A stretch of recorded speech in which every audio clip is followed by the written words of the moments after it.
れが靴。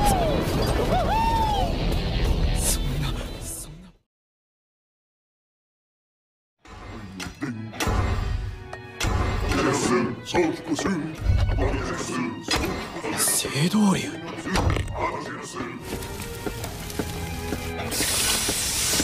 生きた銅鉱山か。ラトバーワス。アルジョスフマニウルジョ。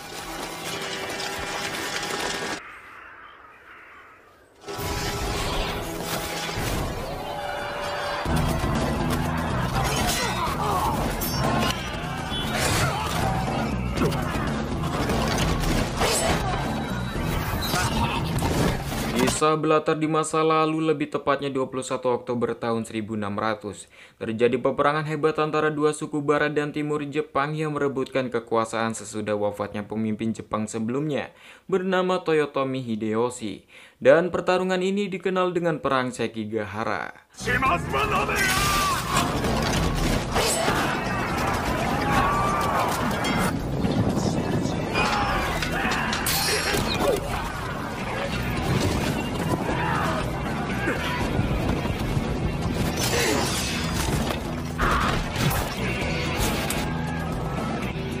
Perkenalkan salah satu prajurit tangguh dan sadis dari kubu barat bernama Shimazu Toyohisa dari klan Shimazu yang nyaris mampu memukul mundur pasukan barat dengan keterampilan pedangnya.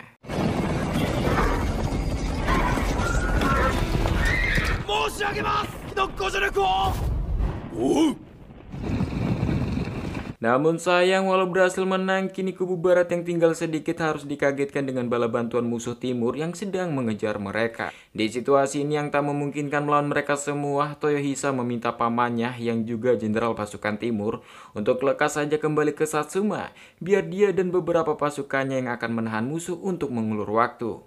Tak peduli dia dan pasukannya akan mati di sini, tapi selama paman sebagai pemimpin kembali dengan selamat ke Satsuma, maka pemenangnya pertempuran ini adalah kita menurutnya. Bersamaan pasukan barat yang mulai mendekat, Toyohisa meminta semua pasukan untuk bersiap. Dan sang paman yang tak bisa berbuat banyak lekas pergi dan berharap Toyohisa bisa kembali ke Satsuma dengan selamat, jangan sampai mati.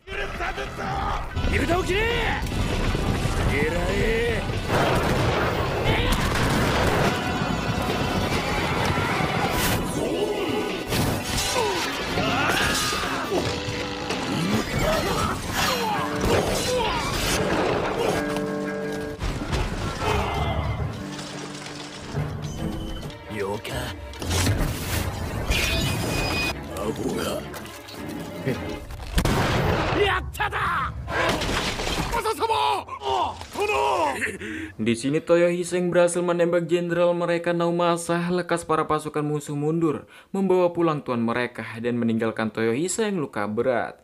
Tapi Toyohisa di sini benar-benar kesal karena belum puas memenggal kepala Naomasa. Singkatnya, dengan tertatih, Toyohisa lekas kembali ke Satsuma melewati hutan, yang tiba-tiba perlahan suasananya berubah menjadi sebuah lorong panjang yang dipenuhi oleh pintu-pintu aneh. Dan tampak seorang pria yang tengah duduk sembari membaca data latar belakang tentang Toyohisa. Toyohisa yang kebingungan bertanya-tanya di mana dia dan meminta pria di depannya itu untuk mengembalikan dirinya ke Satsuma. Bersama Toyohisa yang tersedot ke salah satu pintu di sana.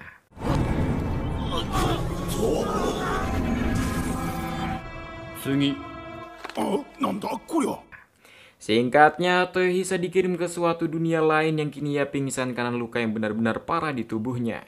Yang beruntungnya, Toyohisa ditemukan dua bocah elf penduduk sekitar. Elf yang menduga Toyohisa adalah seorang drifter. Apa itu drifter? Entar tahu sendiri. Berencana membawanya ke kastil terbengkalai di tengah hutan.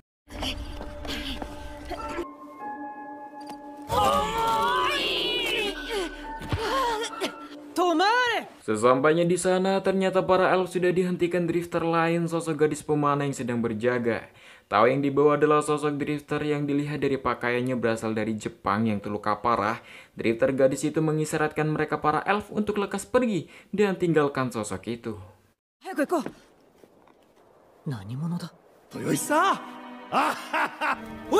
Singkatnya, Toyohisa terbangun karena memimpikan ayahnya dan tampak drifter lain di dekatnya dengan istrinya sebagai pejuang. Toyohisa lekas menyerang. Dan harus dibuat emosi ketika sosok itu mengaku-ngaku sebagai Oda Nobunaga, pimpinan klan Oda, yang padahal setahunya Nobunaga si panglima perang kejam sudah lama mati. Beruntungnya perkelahian mereka dihentikan gadis ini dan meminta mereka lekas membubuti bebek buruannya untuk makan malam.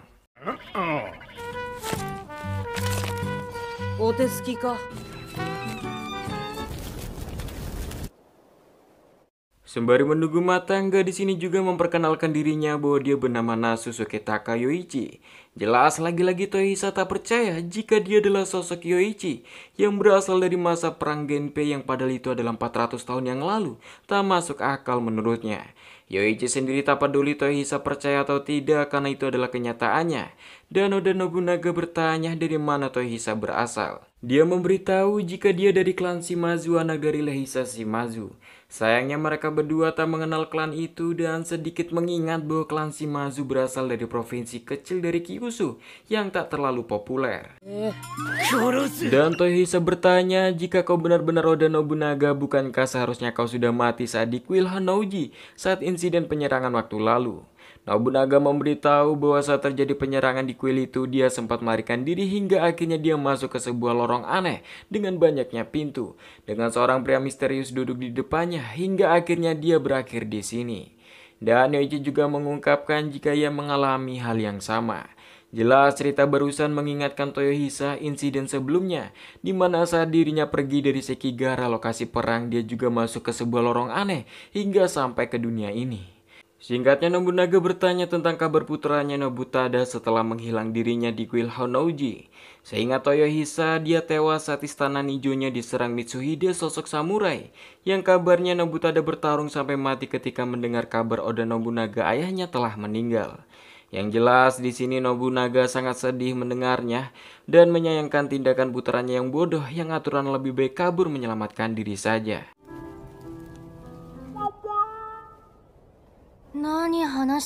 Yang sementara itu tak jauh dari kastil ada mata-mata dari sebuah organisasi misterius sedang bertugas mengawasi mereka para drifters. Keesokannya ada salah satu mata-mata organisasi yang diketahui bernama Kafeto sedang mengawasi dua drifter Parubaya yang diduga baru dikirim yang kini mereka sedang bertarung. Di mana salah satunya ini adalah sosok jenderal pasukan Kartago yang bernama Hannibal Barca, musuh utama bangsa Romawi, dan Hannibal sendiri sangat membenci orang-orang Romawi. Yang kini Hannibal sedang marah dengan jenderal pasukan Romawi yang juga adalah sosok pahlawan Roma yang bernama Scipio, yang Hannibal menuduh Scipio meniru strateginya saat perang di masa lalu.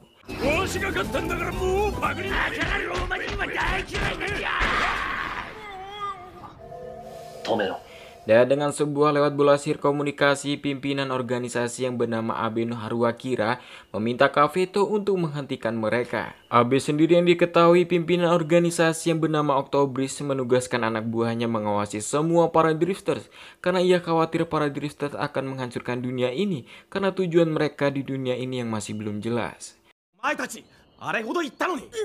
Yang sebelumnya dua anak elf dimarahi kakak mereka karena mereka berdua pergi ke kastil terbengkalai di tengah hutan, apalagi menghantarkan sosok drifter ke sana.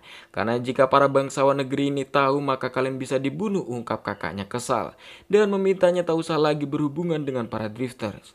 Yang benar saja ada sosok pasukan tentara bangsawan yang mulai bergerak mendatangi desa para elf. Sementara itu Toyohisa dan yang lainnya terbangun dari tidur mereka yang bisa merasakan situasi serangan di dekat mereka. Yang Nobunaga menduga mungkin desa para elf sedang diserang para bandit atau perampok. Dan Nobunaga memberitahu Toyohisa jika para elf adalah manusia berkuping panjang yang tinggal di luar hutan yang juga membawamu kemari saat sekarat. Spontan Toyohisa lekas menuju desa mereka, tak peduli dunia ini nyata atau tidak karena perasaannya meminta untuk lekas maju membantu mereka. Nobunaga tak habis pikir dengan cara pikir Toyohisa yang padahal ia baru saja bangun dari sekaratnya. Tak tinggal diam, mereka berdua pun ikut menyusul.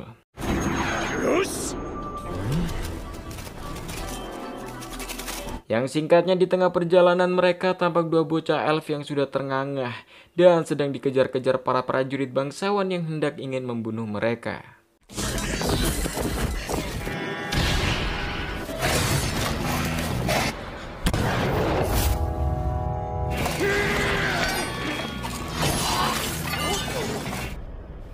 Dan pada akhirnya semua tentara yang mengejar sudah tewas terpenggal dan Toyohisa menduga jika dua saudara elf inilah yang telah menolong dirinya sebelumnya.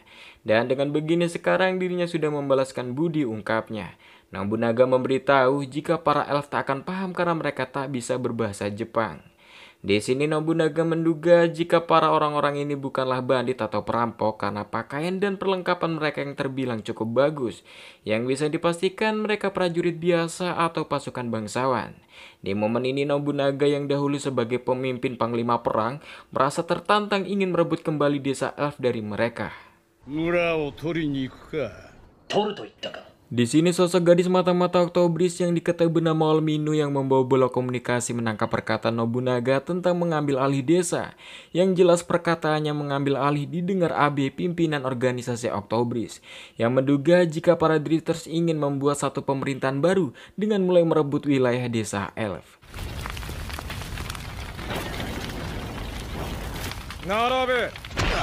Sementara itu di desa, pimpinan pasukan bangsawan yang bernama Aram mulai membariskan para elf dan memberitahu kesalahan mereka, yaitu telah berani menyelamatkan seorang drifters. Bahkan berani memasuki hutan dan bergaul dengan para drifters, yang jelas itu adalah sebuah kejahatan serius bagi kaum elf. Salah satu elf bernama Sarah memberontak mengeluh bahwa mereka juga butuh masuk ke hutan untuk mencari kayu bakar dan berburu, bukan hanya dipaksa bekerja sebagai petani budak. Dan yang paling parah, kalian semua merebut semua perempuan di sini. Dan kini gara-gara anak-anak menolong orang sekarat kau anggap sebuah kejahatan serius, atau mungkin kau ingin kami para elf mati, ungkapnya. Aram di sini membenarkan bahwa dia berharap kalian para elf mati, tak hanya elf tapi dwarf, hobbit, dan semua bangsa setengah manusia akan dimusnahkan dari dunia ini. Yang kini tanpa ampun Aram dan pasukannya mulai membasmi elf setidaknya 50% dari mereka agar mereka jerah.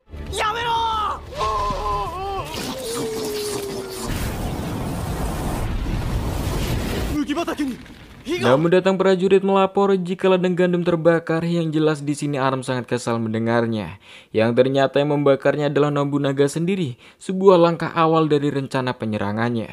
Yang benar saja di tengah api yang membesar muncul Toyohisa yang siap menyerang membabi buta.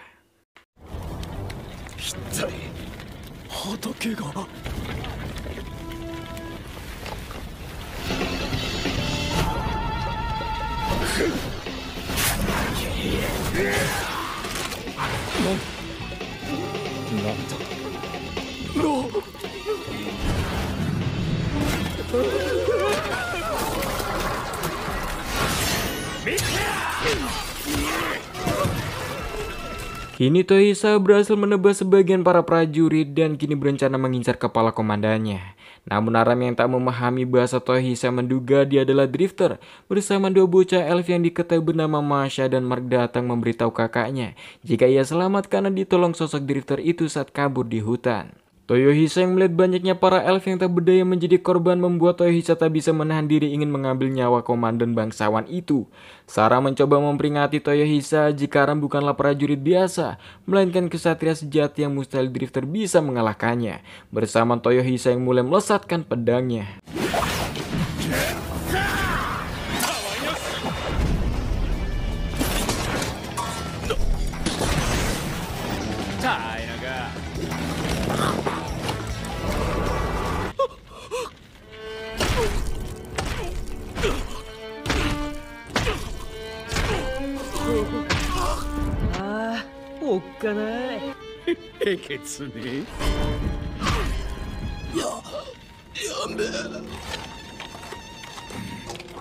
Setelah puas menghantam wajah Aram dengan sarung pedang, Toyohisa mendekati salah satu korban yang anaknya telah terbunuh. Sembari menancapkan pedangnya di hadapannya mengisarkan untuk lekas membunuhnya. Seakan lakukan balas dendam kematian pada anakmu. Sempat ragu dan ketakutan, perlahan bapak elf itu mulai ia mengambil pedangnya, disusul yang lainnya juga yang ingin melampiaskan kekesalan mereka pada Aram yang kini sudah tak berdaya. Yamero! Yamero!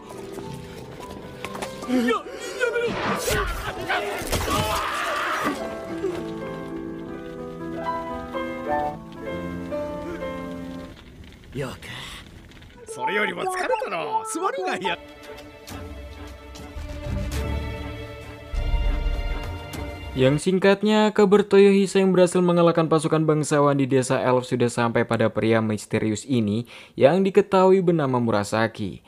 Yang tak lama kemudian hadir wanita bernama Issei memperingati Murasaki. Sekeras apapun Murasaki berjuang mengirim para drifter ke dunia itu, pada akhirnya dialah yang akan menang. Seakan tak peduli, Murasaki meminta Issei nyah dari hadapannya dan ia pastikan tujuan Issei tak akan tercapai. Issei yang geram memberi kabar lewat koran Murasaki jika Raja Kegelapan mulai menginvasi bagian selatan dan para drifter mustahil juga bisa mengalahkan para N atau manusia-manusia kirimannya. Masih belum jelas apa tujuan Murasaki dan Issei, tapi yang jelas mereka berdualah yang bertanggung jawab atas manusia-manusia kiriman mereka ke dunia magis tersebut. Di sisi lain, lewat bola komunikasi, Aluminium memberi kabar pada Abe jika para drifter berhasil merebut sebuah desa dan bahaya menurutnya jika mereka para drifter berkeliaran bebas dan ia akan membawa para drifter ke markas. Abe menolak Aluminium membawa mereka ke markas dan meminta Aluminium juga jangan ke markas karena waktunya yang kurang tepat. Pasalnya tempat mereka kini yang di wilayah selatan akan diinvasi Raja Kegelapan dan pasukannya. Di atas benteng tembok pertahanan, komandan pasukan Karnades penjaga tembok ini meminta Abe tak usah khawatir dan meyakinkan akan baik-baik saja karena tembok ini sudah menghalau musuh lebih dari 100 tahun dan tak ada yang pernah berhasil. Terlebih mereka adalah bangsa Karnades pelindung tembok ini, yang jelas pasukan Sinting Kegelapan bukanlah apa-apa bagi mereka. Abe tak mudah percaya begitu saja ucapan angkuh mereka, pasalnya untuk bertahan sampai hari kedua saja rasanya mustahil. Singkatnya, Abe meminta komandan Karnades membiarkan dua drifter tua ini untuk memimpin pasukan menghalau mereka, karena jika tidak mereka akan kalah. Yang jelas ini sebuah penghinaan bagi komandan Karnades dan petinggi lainnya, dan bertanya emang apa kelebihan dua drifter tua itu. Sekepio yang baru mengetahui dia ditunjuk sebagai pimpinan pasukan bingung karena begitu mendadak. Bersamaan situasi yang diperburuk ketika Hannibal tak bisa menahan kencingnya, membuat dua drifter ini semakin dipandang rendah petinggi pasukan Karnades.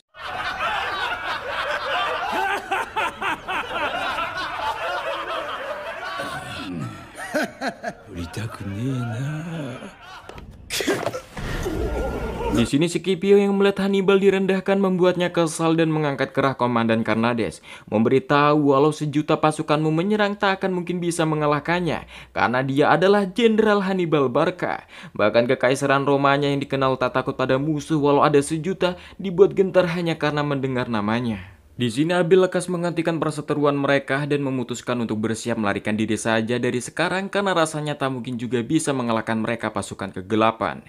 Namun ketika Aluminium yang mengirim pesan lewat bola sihir sinyalnya terganggu, Abe menyadari jika Raja Kegelapan sudah tiba yang penyerangannya sudah dimulai.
Bersama Raja Kegelapan mengutus para Enya yang bernama Hijikata, Jane of Arch, dan Anastasia Nikolevna Romanova untuk ikut menyerang. Saat pasukan Raja Hitam yang mulai memasuki benteng, Abe melihat sebuah pintu terbuka di langit bersamaan pesawat Jepang Perang Dunia Kedua keluar yang diketahui dikemudikan oleh letnan bernama Kano Naoshi.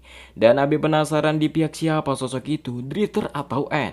Di sini Naoshi yang kebingungan bertanya-tanya di mana dia dan mengapa ada orang-orang di sini yang terbang dengan naga.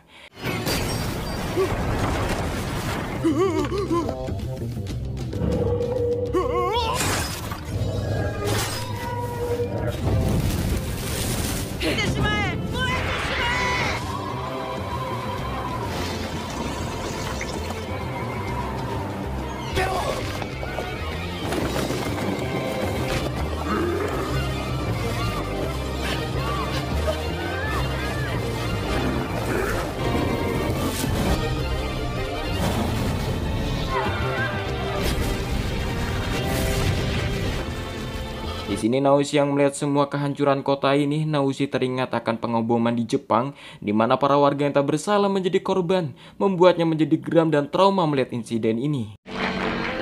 Di tengah pertempuran yang tak seimbang, Abe membawa Hannibal dan Scipio berkumpul dengan drifter lainnya, yaitu Bus Cassidy, sosok pimpinan penjahat Amerika, dengan rekannya yang bernama Sundance Kid untuk kabur karena tembok timur sudah dikuasai. Sebelum meminta untuk kabur, Abe meminta maaf karena sudah memaksa Scipio dan Hannibal memimpin pertempuran yang padahal mereka baru saja tiba. Tapi Abe sangat memohon untuk bantuan mereka dalam mengalahkan Raja Kegelapan yang ingin menghancurkan dunia ini, dan bertanya apakah mereka masih punya peluang. Scipio sendiri tak tahu, tapi Hannibal Barca yakin pasti peluangnya tidaklah nol. Abe semakin percaya diri, ditambah jika mereka bergabung dengan para drifter samurai itu, pasti masih ada harapan mengalahkan Raja Kegelapan. Yang sebelum situasi memburuk, lekas mereka mencoba kabur menerobos pasukan kegelapan.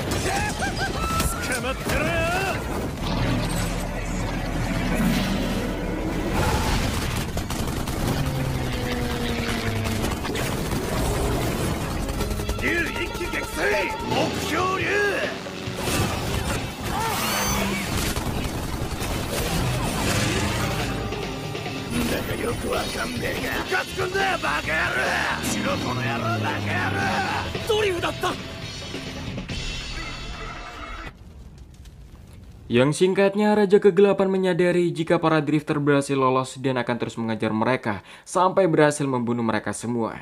Karena memusnahkan mereka adalah amanah dari kesengsaraan agung, ungkapnya. Kembali ke kastil terbengkalai, Olminu yang masih terus mengawasi para drifter samurai kehilangan kontak dengan Abe dan bertanya-tanya apakah tembok timur sudah berhasil ditembus. Bersamaan keberadaan Olminu yang disadari oleh Toyohisa dan lainnya, yang jelas Olminu teriak ketakutan.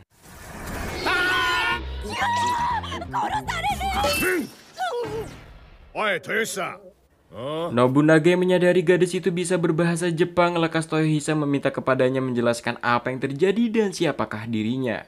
Olminu yang panik memperkenalkan dirinya bahwa dia seorang penyihir dari organisasi Octobris dan dia bernama Olminu, yang diutus pimpinan untuk mengawasi kalian para drifter, hanya itu saja. Namun tetap saja Toyohisa dan Nobunaga tak paham apa maksudnya. Olminu mencoba menjelaskan jika para manusia asing yang ditarik ke dunia ini disebut dengan drifter, sedangkan tugas organisasi Octobris yaitu mengawasi dan mengumpulkan para drifters untuk bersatu melawan mereka yang disebut dengan para N. Tapi sayangnya Nobunaga dan lainnya ogah.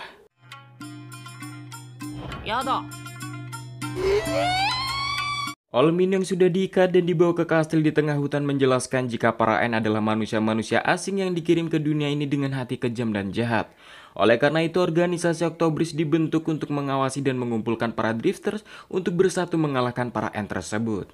Sayangnya di sini Olminu salah menilai dirinya. Menurut Nobunaga bahwa dia sesungguhnya adalah Raja Iblis Surgawi ke-6 terkuat dan terkenal jahat. Tapi di sini Olminu yakin betul jika mereka bukanlah para N, karena para N yang asli tak bisa bercanda, yang dimiliki hanya kebencian mendalam pada dunia ini. Namun sayang Olminu tidak tahu apa yang terjadi semasa mereka hidup di dunia sebelumnya, hingga sangat begitu kejam. Tapi yang jelas mereka di dunia ini begitu kejam yang kini mereka berambisi memusnahkan manusia. Yang kabarnya mereka para N sudah berkumpul di utara dan mengalahkan para monster untuk bersekutu dengan mereka untuk menguasai negeri ini. Yang jelas jika mereka dibiarkan maka dunia ini akan hancur. Oleh karena itu Octobris membutuhkan bantuan para drifter. Kemudian Nobunaga bertanya bagaimana dengan tentara Octobris sendiri, apa yang dilakukan untuk melawan mereka. Mengetahui mereka adalah musuh yang terorganisir. Olminu memberitahu jika mereka organisasi Octobris meminta bantuan dari militer para raja-raja bangsawan di negeri ini, yang kemudian rencananya para pasukan akan dikomandoi para drifters. Baka! Jelas Nobunaga tak mempercayai hal itu, pasalnya setiap pemilik kekuasaan atau bangsawan feodalisme akan memegang kendali sendiri militer mereka. Begitulah cara kerja feodalisme, yang tak mungkin gegabah memberikan komando tentaranya kepada pihak asing, apalagi drifter seperti mereka. Dan bahkan jika pasukan musuh berhasil menyudutkan ke benteng terakhir bangsawan itu, mereka lebih memilih bertahan lalu bunuh diri secara terhormat, karena itulah pendirian seorang raja. Olmino yang kebingungan bertanya lantas bagaimana untuk bisa mengalahkan para En, karena hanya para drifter lah yang mampu. Nobunaga di sini sudah mempunyai rencana, yaitu para drifters harus mengambil alih kerajaan bangsawan itu sendiri. Jelas Olmino kaget mendengarnya. Dan Nobunaga mulai mendeklarasikan penaklukan kerajaan bangsawan itu dengan Toyohisa sebagai pemimpin penyerangnya dan meminta anggota Octobris juga membantu mereka dalam menggulingkan kekaisaran mereka demi menciptakan kedamaian dan kebahagiaan di duniamu ini. Toyohisa di sini sempat protes mengapa dia yang ditunjuk sebagai pemimpin penyerangan, tapi Yoichi mengingatkan jika Toyohisa sudah menduduki tempat Nobunaga, lebih tepatnya duduk di tengah seperti pemimpin saat penyerangan di desa Elf sebelumnya. Itu sudah menggambarkan kau pemimpin di antara kami, yang jelas membuat perseteruan di antara mereka. Olmino sendiri bingung dengan langkah penyerangan ke kerajaan bangsawan, tetapi langkah mereka sangat menarik baginya. Sementara itu di benteng utara, Karnades anak buahnya sosok En yang bernama Rasputin melapor jika tembok utara sudah dihancurkan. Dan korban dari pasukan mereka ada 274 goblin tewas, kobold ada 345. Dan yang cukup merugikan ada 4 kavaleri udara Drekner yang tewas. Di sini Raja Kegelapan lekas menemui mereka yang terluka karena para goblin, kobold, dan naga adalah saudaranya juga dan akan menyelamatkan sebisanya. Dan juga memerintahkan Rasputin untuk lekas mengejar mereka para drifter yang kabur, jangan sampai mereka bersatu.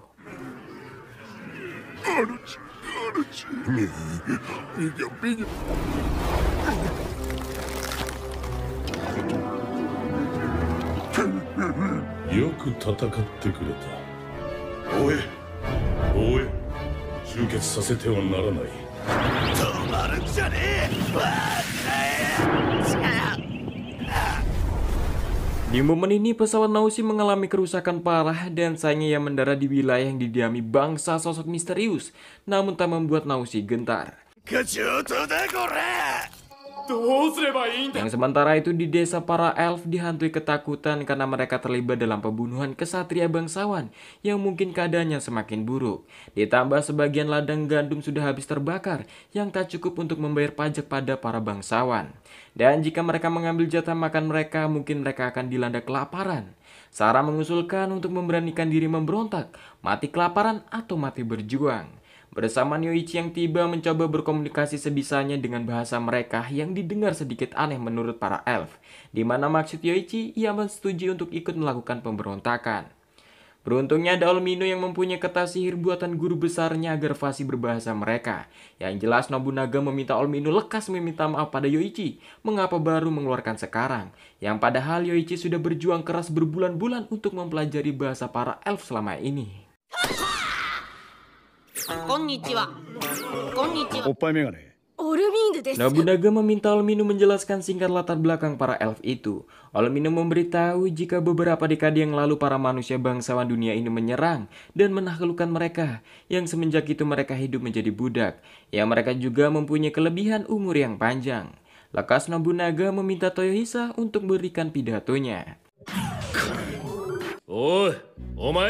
Di hadapan mereka semua para elf, Toyohisa bertanya, apakah kalian tak merasa malu dengan nenek moyang kalian? Atau tak merasa malu pada anak-anak kalian? Dan apakah kalian tak mau mempunyai negeri kalian sendiri? Dan bertanya kembali, hidup sebagai rendahan dan mati dengan penyesalan? Atau hidup berjuang mati dengan tenang? Meminta mereka untuk lekas mengambil keputusan.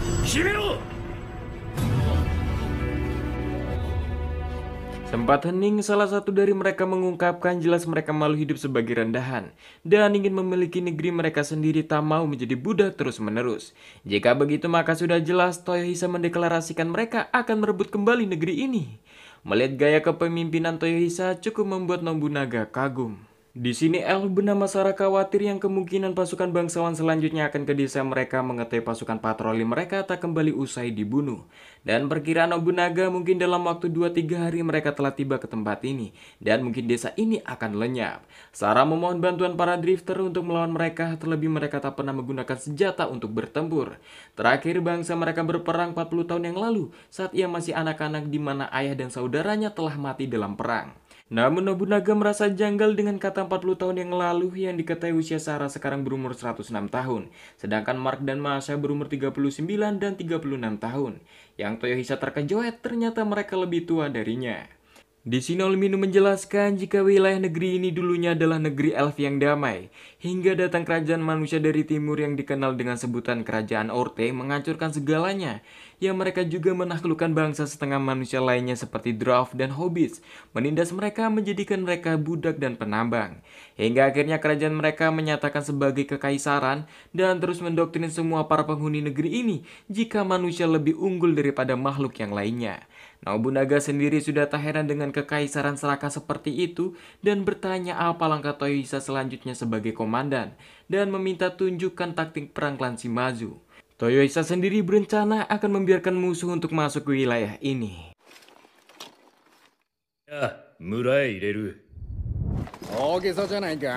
Yang sementara itu 200 pasukan bangsawan dikerahkan untuk membantai penduduk desa elf mengetahui Aram dan pasukan patrolinya telah dibunuh. Aslinya mereka tak percaya jika itu adalah ulah para elf dan dugaan kuat jika itu adalah ulah para drifters. Singkatnya, kini pasukan bangsawan telah tiba namun mereka harus dibuat heran dengan keadaan desa yang sepi tanpa penghuni. Yang nyatanya semua para elf dan drifters sedang mengawasi mereka di atas.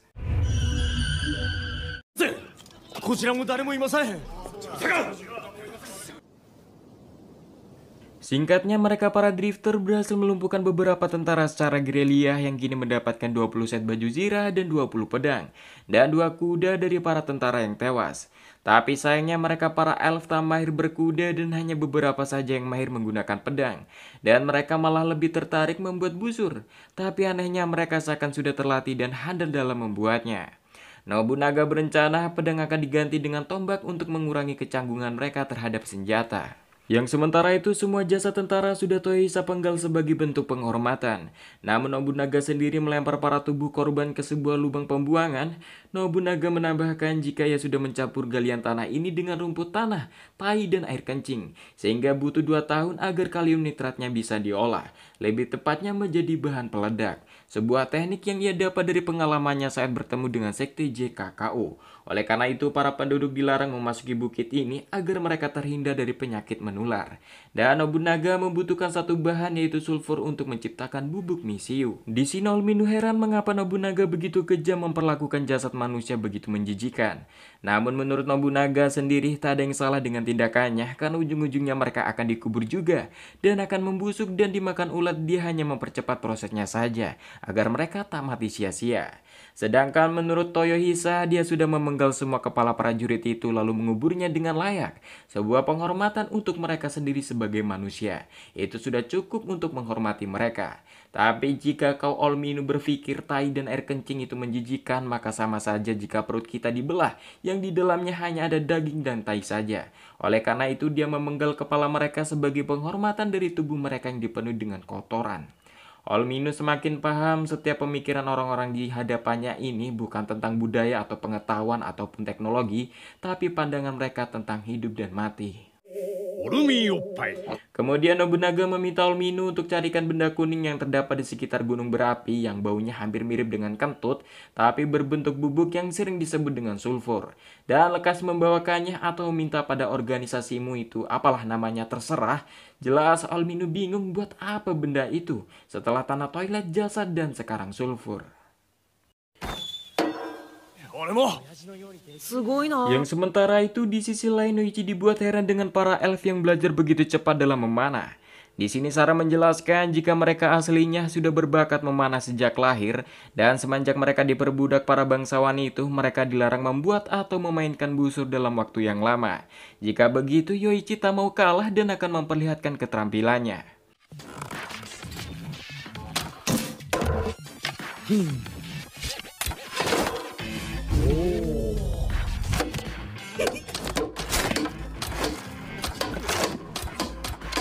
すいません、ごめんなさい、すいません。もうわかりました。なんか Singkatnya, saat matahari sudah mulai tenggelam, Toyohisa meminta para elf bersiap karena malam ini mereka akan menyerang pasukan bangsawan dan merebut kembali desa. Dan setelah berhasil dilanjutkan menyerang kastil bangsawan dan memenggal kepala mereka semua. Tapi Toyohisa heran mengapa elf di sini laki-laki semua. Sarah menjelaskan jika semua para elf diizinkan berkembang biak sekali dalam setahun, yang kini para wanita muda diambil para bangsawan dan prajuritnya. Yang bisa dipastikan Nobunaga jika para bangsawan berniat memusnahkan bangsa elf perlahan. Yang kini membuat Toyohisa semakin mantap menyerang kastil bangsawan itu dan merebut kembali istri dan anak-anak yang telah disandra. Meminta semua melawan, penggal mereka orang-orang yang merendahkan kalian seperti ternak. Jangan takut salah karena kalianlah orang baiknya. Dan jika sampai mati setidaknya kalian tak malu bertemu dengan nenek moyang kalian. Dan bisa mengungkapkan kami mati dalam pertempuran untuk melindungi keluarga, istri, anak-anak, negara, dan harga diri kalian, ungkap Toyohisa berorasi. Yang sekali lagi Nobunaga dibuat kagum dengan Toyohisa yang memiliki kemampuan yang diperlukan sebagai seorang panglima, yaitu kemampuan mendorong pasukan untuk berani maju bertempur. Hingga akhirnya malam pun tiba.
Di momen ini Nobunaga memimpin pasukan kecil elf menutup akses keluar desa dengan tembok darurat dan menembak mereka yang datang dengan panah.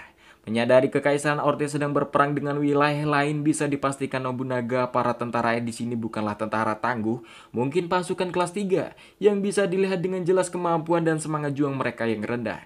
Bahkan tak perlu membunuh habis, cukup 10-20% dari mereka pasti yang tersisa bakal menyerah dan putus asa. Yang siapa sangka mereka kini kalah dengan pasukan yang selama ini mereka anggap budak. Yang kini selanjutnya semua pemanah membaluri ujung busur mereka dengan tai guna menginfeksi luka mereka.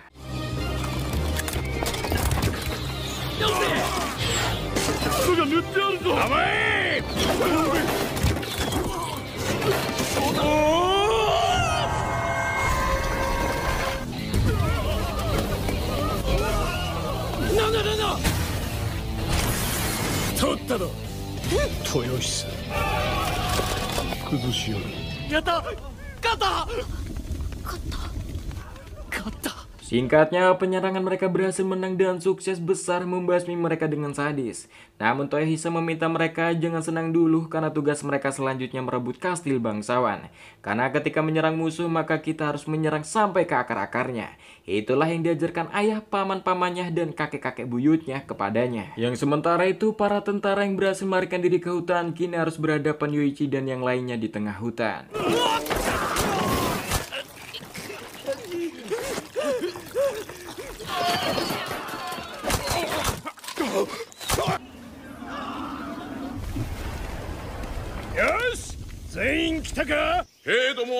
Sementara itu di kastil bangsa Norte, para petinggi cemas para pasukan yang mereka kirim tak kunjung kembali dan menduga di sana bukanlah kerusuhan biasa. Terlebih pasukan kedua yang mereka kirim ke desa adalah prajurit yang bertugas di sini. Dan jika benar para elf di desa itu memberontak, maka mungkin langkah selanjutnya mereka akan menghancurkan 1 atau 2 desa elf yang lain agar mereka tunduk dan putus asa. Dan jika perlu menggantung para gadis elf yang disandra. Hingga akhirnya ada salah satu prajurit melapor jika para prajurit yang bertugas telah kembali. Yang benar saja, ternyata prajurit yang kembali adalah Nobunaga dan para elf lainnya yang menyamar dan tersenyum saat gerbang terbuka. Yang jelas membuat para petinggi Orte ini panik ketika mengetahui mereka ternyata adalah para drifters. Dan di sini Tohisa lekas menanyakan di mana para sandranya, yang ternyata mereka semua disekap di atas menara. Yang Tohisa lekas ke sana. Dan Nobunaga memberitahu jika pasukan bangsawan yang dikirim mereka sudah mati, dan sisanya kini diburu Yoichi di hutan. Dan memintanya tak usah khawatir karena Nobunaga pastikan kau akan menyusul mereka, ungkapnya.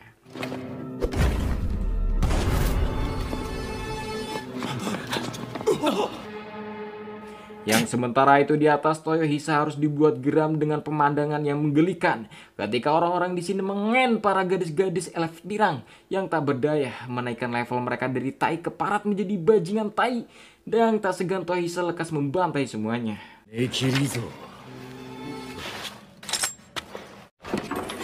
書類だの地図だの全部見逃すな。 Sementara itu Nobunaga kini telah menggeledah ruangan kerja para petinggi Orte hingga Nobunaga penasaran dengan sebuah potret besar di ruangan ini. Olmino memberitahu jika dia adalah sosok pendiri Kekaisaran Orte yang ia muncul sekitar 60 tahun yang lalu, entah dari mana asalnya, dan masih belum diketahui ia di pihak Drifter atau N, yang mana kemunculannya mulai menghasut rakyat untuk menggulingkan pemerintahan yang lama dengan kemampuan pidatonya yang mampu mengambil hati dan pikiran rakyat. Hingga akhirnya ia membentuk pasukan dan memberontak hingga ke ibu kota, seakan dia sudah berpengalaman dalam kepemimpinan. Tapi anehnya setelah Kekaisaran Orte berdiri, dia bunuh diri dengan alasan yang masih belum jelas.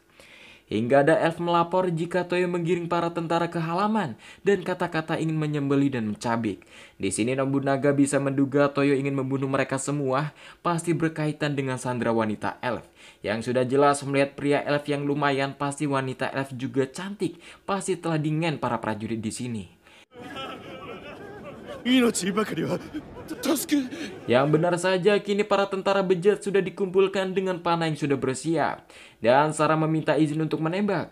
Namun datang Nobunaga melupakan Toyo dan mengambil alih komando menembak. Korose!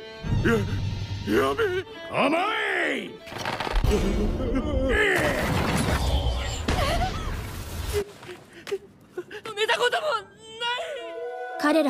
Singkatnya, kabar mengenai para drifter menyebar luas dari desa ke desa jika para drifter menyelamatkan desa elf dan menyerang hakim pejabat.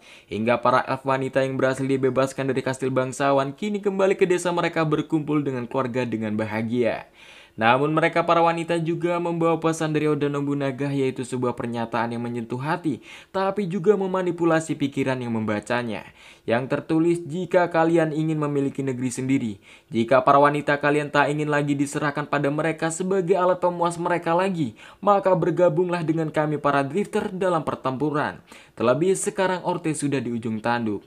Yang benar saja, pesan itu membuat semua para elf bangkit, yang kini kabar pemberontakan desa-desa para elf meluas dan bahkan berani terang-terangan memisahkan diri dari pemerintahan Orte. Yang jelas melihat kabar ini, Ace sebagai penggerak para N merasa kesal dengan kabar pemberontakan para elf yang meluas yang dipimpin para drifter. Perkenalkan, dia bernama Shen Jeremy, seorang bangsawan kuat yang memiliki 1/4 Kekaisaran Orte. Dan ia sudah mendengar berita tentang bagaimana kekaisarannya kehilangan wilayah akibat pemberontakan. Dan menyadari bahwa kekaisarannya ini tak akan lama lagi dan akan tamat. Yang kemudian ia mengadakan rapat dengan para petinggi Orte dan memberitahu kabar-kabar baru kekaisaran mereka. Yang pertama, jika bahwa ada armada angkatan laut mereka yang membawa perbekalan untuk pasukan mereka di barat telah dihancurkan para pemberontak Serikat Pedagang Gubinen, akibat sebelumnya kekaisaran Orte menyenggol atau menyerang negara mereka.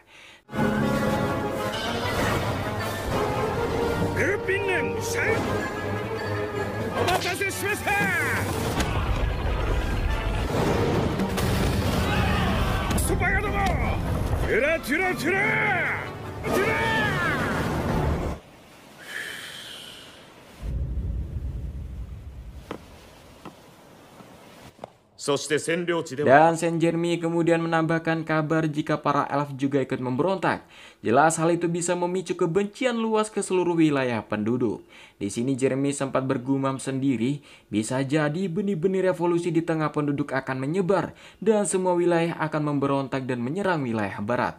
Tempat pasukan Orte berkumpul, bisa dipastikan kekaisaran ini akan tamat.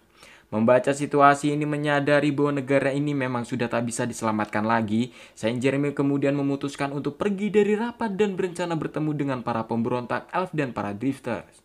Yang di sisi lain, para elf dari desa Lenki ini mulai bergabung setelah mendapatkan pesan dari Shara untuk bersatu. Singkat cerita, Nobunaga dan beberapa elf lainnya sedang mengolah tai guna dijadikan sebagai campuran peledak.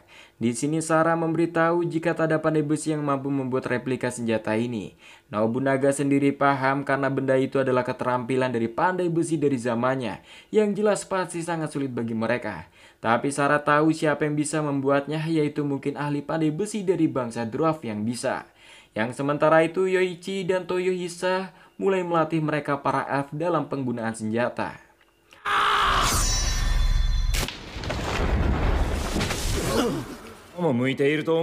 Pada malamnya di tengah perbincangan mereka terkait persiapan perang, tiba-tiba suasana berubah menjadi mencekam, seakan ada sesuatu yang datang. Yang benar saja, ternyata kini para Ents sudah mengetahui keberadaan para drifters dan mulai mendekat mengawali menyerang desa elf. 探し出せ漂流者たちを殺せ日清リフども、さあ出てこい。影を使うのいった。 Di sini Nobunaga meminta Shara mengungsikan para wanita ke hutan dan mengumpulkan para pria bersiap untuk berperang, menghancurkan kavaleri mereka. Dan Jen meminta rekannya Giles the Rise melawan Yoichi, sedangkan ia akan menghadapi Toyohisa yang berani-beraninya menghalangi langkah Raja Kegelapan menghancurkan dunia ini dan memastikan akan membakarnya. Mendengar narasi barusan, Toyohisa paham jika di hadapannya ini pastilah para Ents yang dimaksud oleh Olminu yang terkenal jahat dan kejam. Tapi Toyohisa penasaran lawannya ini laki apa perempuan. 良き旅をまるで武蔵坊だよ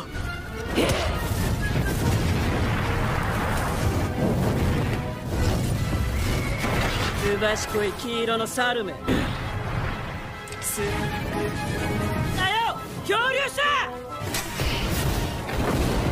勇者を守るのが我らが使命だと。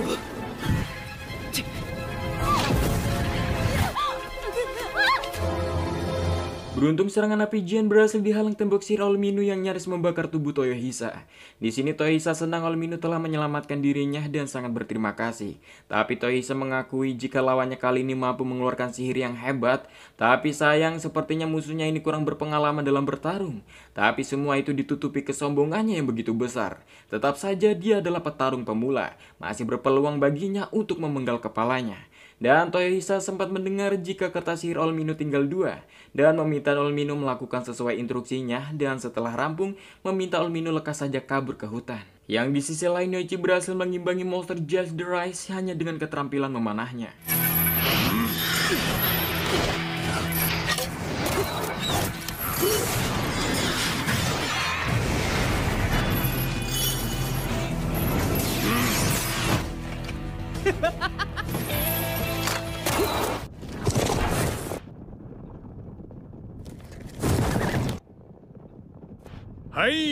Di hutan, Nobunaga dan para pasukan elf berhasil memancing pasukan kavaleri masuk ke dalam hutan dan membinasakan mereka dalam sekejap. Karena serangan yang mendadak dan tersembunyi sudah pasti akan menyulitkan mereka.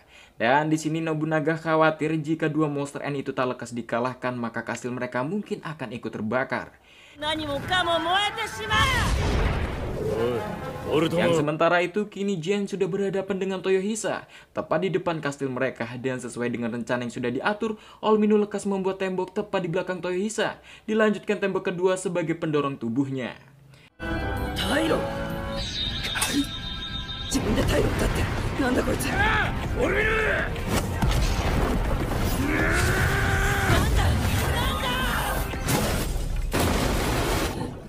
水だ。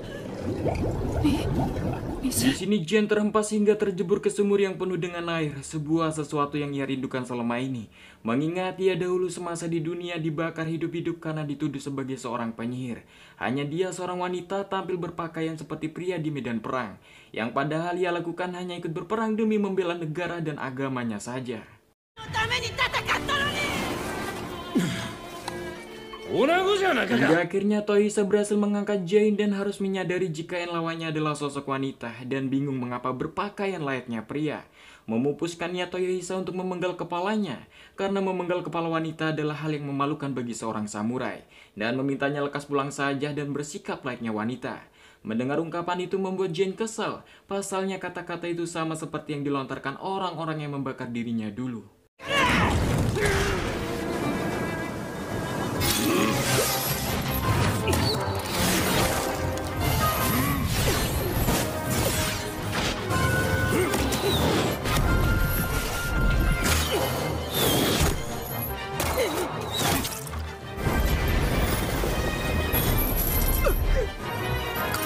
Di tengah pertarungan, Yoichi harus terjerat rantai dari Giles, namun hujan panah dari pasukan Elfta membuatnya tumbang. Seakan Giles adalah monster yang abadi, bersama terdengar Abe dan lainnya yang sudah tiba. Tahu jika adalah N lekas ia menembakkan Giles secara beruntun dengan senapan mesin menghancurkan tubuhnya.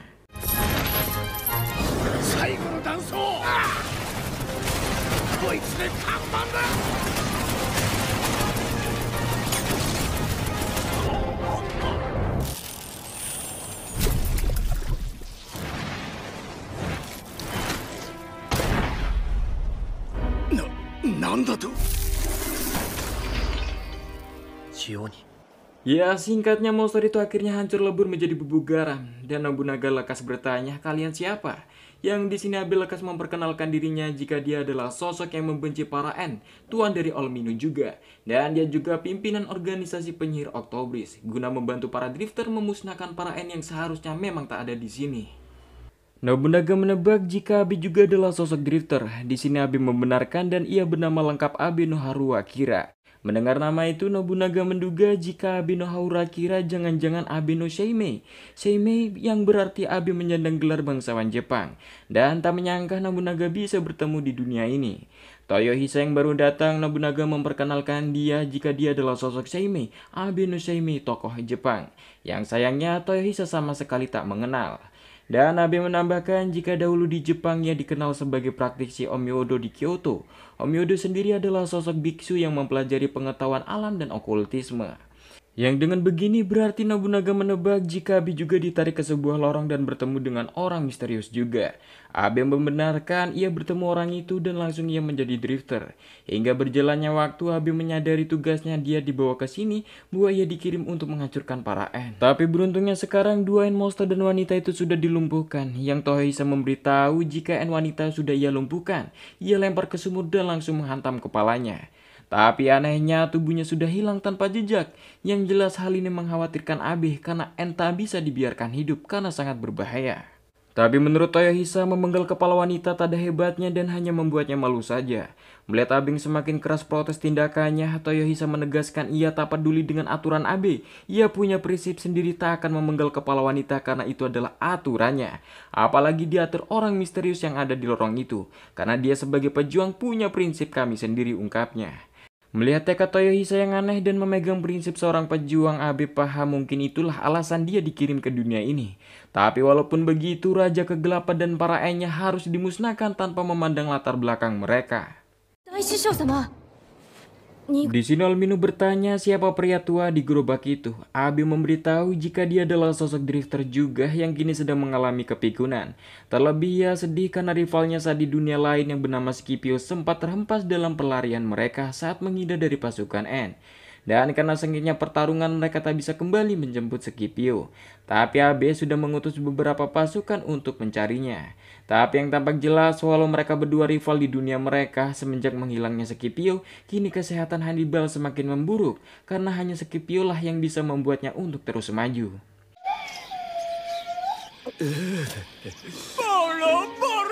Sementara itu Scipio yang sangat kesal sempat terpisah terus menyusuri hutan hingga akhirnya dia menemukan benda aneh yang jelas itu adalah pesawat Nausea. Bersamaan bangsa manusia serigala menodong tombak kepadanya dan membukakan jalan untuk tuan mereka yaitu Nausea yang diketahui dia berhasil menaklukkan kelompok serigala ini. Dan sangat kesal ketika melihat Scipio yang diduga adalah bule Amerika, musuh bebuyutan Jepang di Perang Dunia Kedua, dan terus mengoceh. Tapi di sini Scipio bingung ngomong apa orang ini dan mencoba menjelaskan jika ia adalah orang Roma. Letnan Nausea yang hidup lebih jauh di masa depan tahu sejarah tentang Roma, berarti Italia yang sempat menjadi sekutu Jepang bersama dengan Jerman. Yang Nausea kini menganggap Scipio sebagai sahabat. Tapi Nausea mengingat juga jika Italia waktu itu sempat balik melawan Jepang. Yang di sini lekas Letnan Nausea langsung menyerang Scipio.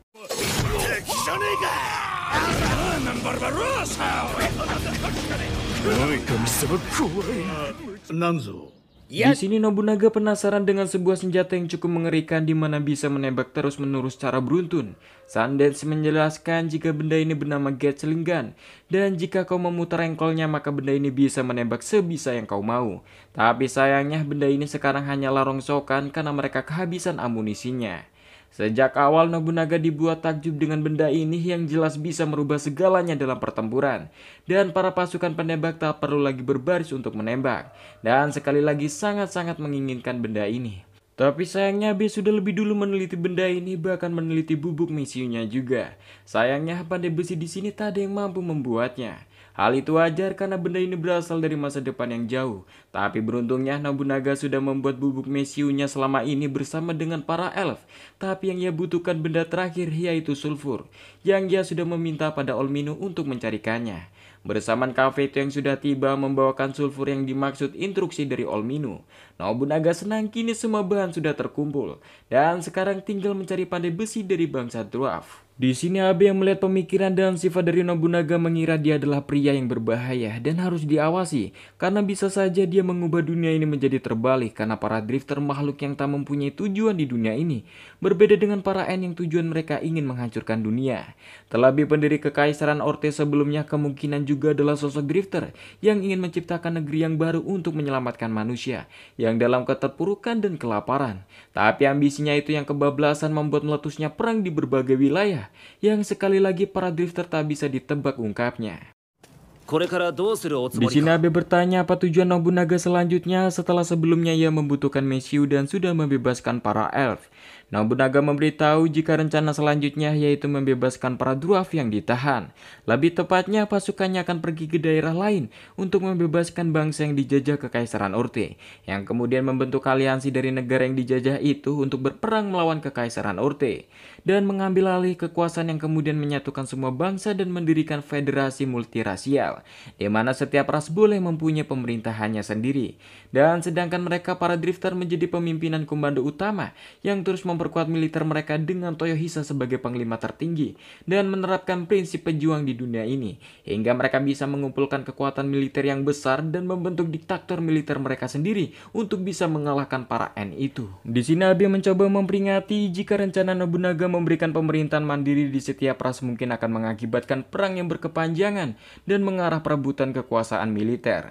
Tapi menurut Nobunaga sendiri pemerintahan mandiri akan lebih baik ketimbang kekejaman pemerintahan Orte saat ini dan berani menjamin suatu saat negeri ini akan menjadi tempat yang indah pada akhirnya tanpa ada diskriminasi, hidup damai tanpa pajak, adil dan petani senjata, kartu sehat, jalan bagus, sembako murah, itulah tujuannya.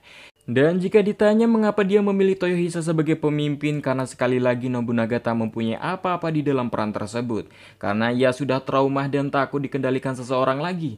Terlebih 50 tahun di dunianya dulu dia sebagai pemimpin dia sering dikhianati. Hingga akhirnya ia dikepung di kuil Honnouji untuk dibunuh. Berbeda dengan Toyohisa, dia tak peduli soal rugi atau untung, takut dikhianati atau diintimidasi. Dia tetap pada prinsipnya yang kuat, sebuah sifat yang dibutuhkan sebagai seorang raja. Dan sayangnya karena dia sedikit bodoh, maka dia akan membimbingnya untuk menjadi seorang pemimpin. Pada malamnya Toyohisa mengumumkan mereka akan berangkat membebaskan bangsa dwarf yang ditahan. Jelas semua para elf bingung mengapa Toyohisa berniat membebaskan mereka. Seakan di sini semua para elf membenci bangsa dwarf. Sarah menjelaskan pada Toyohisa jika bangsa mereka tak pernah akut dengan dwarf semenjak dunia ini ada. Sudah layaknya air dan minyak. Toyohisa tak peduli dengan sejarahnya, dia hanya ingin mengajak bagi pasukan sejati yang mau ikut membantu dirinya. Melihat Toyohisa yang berangkat sendirian, akhirnya Sarah memutuskan untuk ikut dengan orang-orang di desanya. Terlebih Toyohisa sudah banyak membantu mereka. Dan mungkin jika dari dahulu elf dan dwarf bersatu membuang kebencian satu sama lain dan bertempur bersama melawan Orte, pasti kekaisaran Orte tak akan pernah ada. Dan diyakini tak mau mengulangi kesalahan nenek moyang di masa lalu lagi dan lekas menyusul.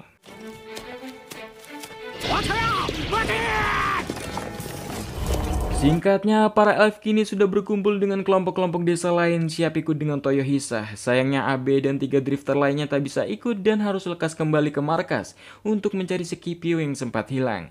Tak lupa Bus memberikan pistolnya mengetahui Nobunaga sebelumnya terlihat tertarik dengan benda ini.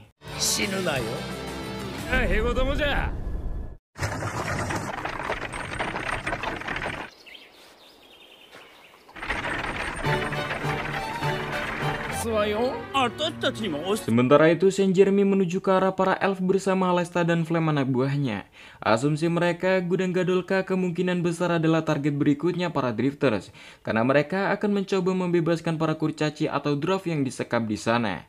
Yang kabarnya gudang senjata Orte dijaga ketat, tetapi jika mereka berhasil menguasai Godolka, maka benar kekaisaran Orte memang akan tamat. Sementara itu di gudang Godolka sendiri, mereka baru saja akan mengirimkan paket zirah dan senjata ke front barat. Mengetahui pasukan angkatan laut yang membawa senjata sebelumnya sempat disabotase pemberontak Gubinen. Dan karena kejadian itu juga atasan meminta gudang Godolka meningkatkan produksinya lebih banyak lagi. Yang benar saja, ternyata para pengrajin pandai besi yaitu para dwarf itu sendiri yang diperbudak. Dan jika memaksa mereka bekerja lebih keras hanya membuat mereka mati satu persatu. Yang bersamaan serangan drifter langsung dimulai dengan bom tai buatan Nobunaga. Disusul dengan Toyohisa meneriakkan semangat tempur membuat prajurit Orte panik ketakutan.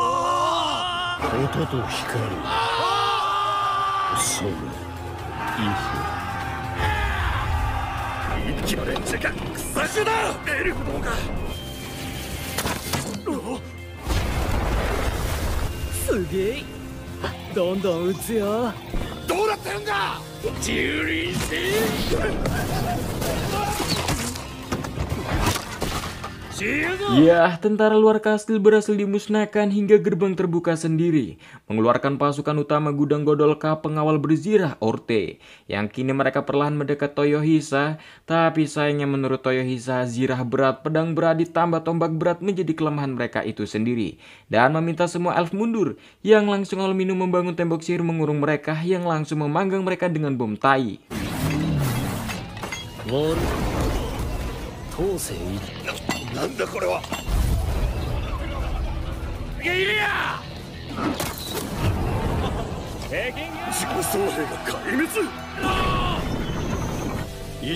Nobunaga dibuat kagum dengan cara licik dari Toyohisa. Sebuah sihir pertahanan diubah menjadi serangan. Memang Toyohisa lahir untuk berperang, tapi yang menjadi masalahnya sekarang mereka berhasil menutup gerbang mereka. Di sini Nobunaga harus dibuat bingung bagaimana pasukan untuk bisa masuk ke sana. Dan ada Hannibal memberi isyarat dengan tangan seakan ingin berbicara buat saja tangga.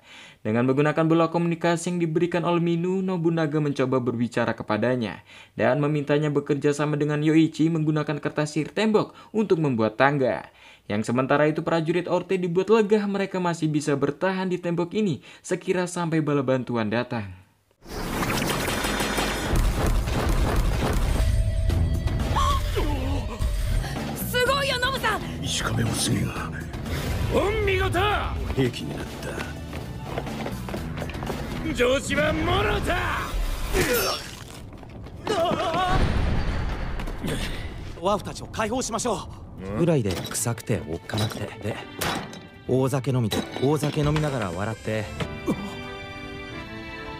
Hingga akhirnya para elf menemukan para dwarf yang disandra dengan keadaan yang mengenaskan, kurus dan kelaparan. Dan tempat ini bukan seperti pabrik senjata tapi lebih mirip ke kamp tahanan.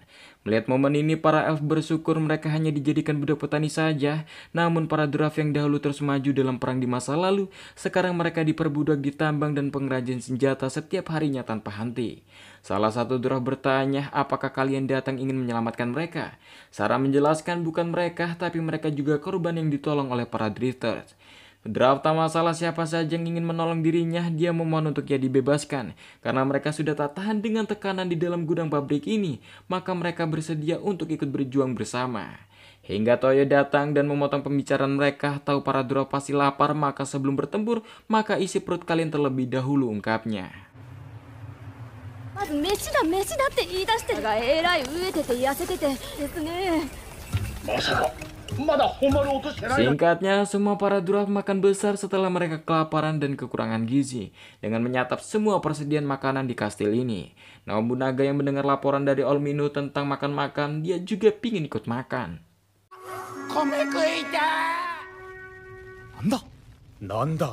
Yang kini ada satu benteng terakhir di mana tempat prajurit Orte bersembunyi dan bertahan. Toisa memberitahu jika ia sudah membebaskan para dwarf dan kini mereka sedang makan.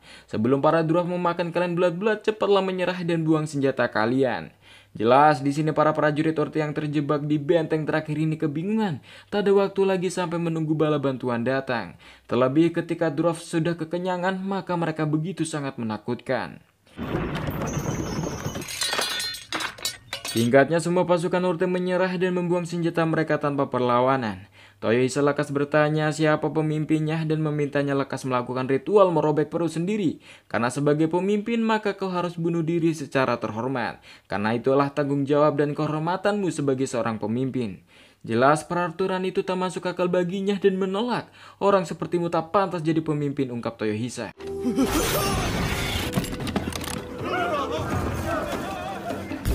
Toyohisa meminta Yoichi jangan mengejar para prajurit yang kabur. Yoichi di sini mengakui ia hampir saja melakukannya karena instingnya terbiasa di kepemimpinan lamanya di dunia. Toyohisa paham, tapi sekarang tak ada lagi yang memerintahmu karena ini adalah pertempuran kita.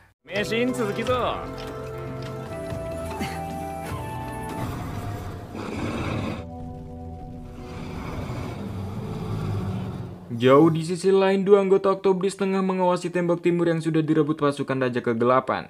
Hingga akhirnya mereka harus dikejutkan dengan sosok naga raksasa, naga perunggu, sebuah naga agung dari 6 naga besar.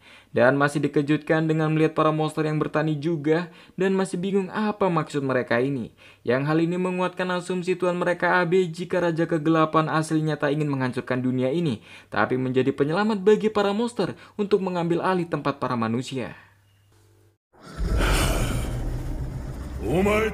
Yang ternyata di sini naga perunggu geram dengan Raja Kegelapan dan para En yang katanya berambisi membasmi manusia hanyalah omong kosong menurut sang naga.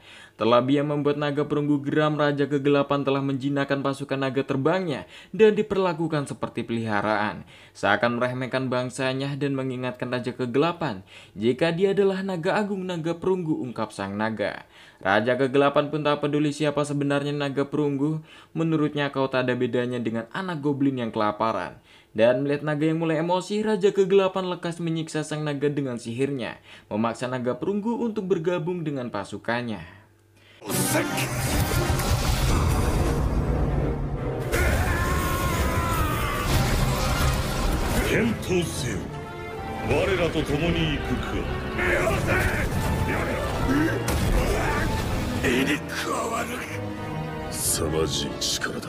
Di momen ini diperlihatkan kekuatan yang luar biasa dari Raja Kegelapan, yang Rasputin tahu jika kekuatan dari tuan mereka yaitu penyalin kehidupan dan penyembuhan. Yang kini Raja Kegelapan mendatangi monster petani yang mulai mengambil sedikit benih dan menggandakannya dengan sekejap.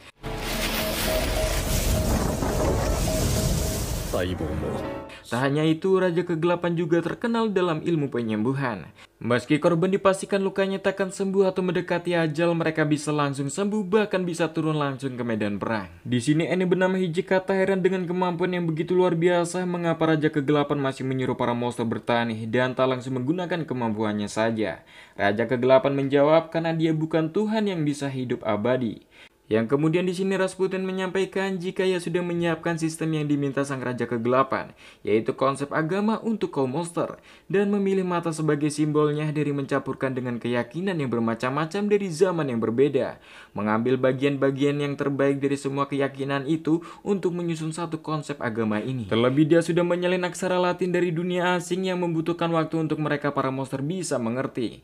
Namun di sini Hijikata masih bingung apa maksud Raja Kegelapan dengan semua ini. Raja Kegelapan menjelaskan jika mereka yang ada di sini aslinya adalah masyarakat multirasial yang berarti berbeda-beda, seperti kobold, goblin, dan yang lainnya.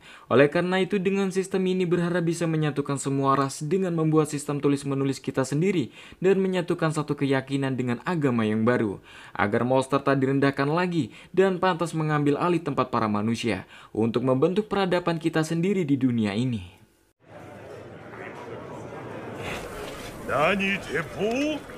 Kembali ke kastil Gadolka di mana semua para dwarf lebih tampak segar dan kuat setelah makan besar yang menghabiskan ratusan ton persediaan makanan di kastil ini. Dan hingga pada malamnya para pengrajin dwarf diperlihatkan Nobunaga dengan senapan untuk mereka teliti dan menduplikatnya, serta menjelaskan jika benda ini bernama senapan lontak, di mana serbuk mesi yang menyala di silinder mendorong maju sebuah peluru untuk melesat. Di sini para dwarf penasaran mengapa senjata ini dibutuhkan untuk perang, bukan lebih baik menggunakan busur yang lebih mudah bahkan kedap suara. Di sini Nobunaga bingung menjawabnya. Toyohisa menjelaskan jika sebuah senapan lontak mempunyai suara tersendiri saat ditembakkan dan sangat cepat dan mudah untuk digunakan. Bahkan seorang petani bisa dilatih hanya dalam sehari untuk membunuh tentara.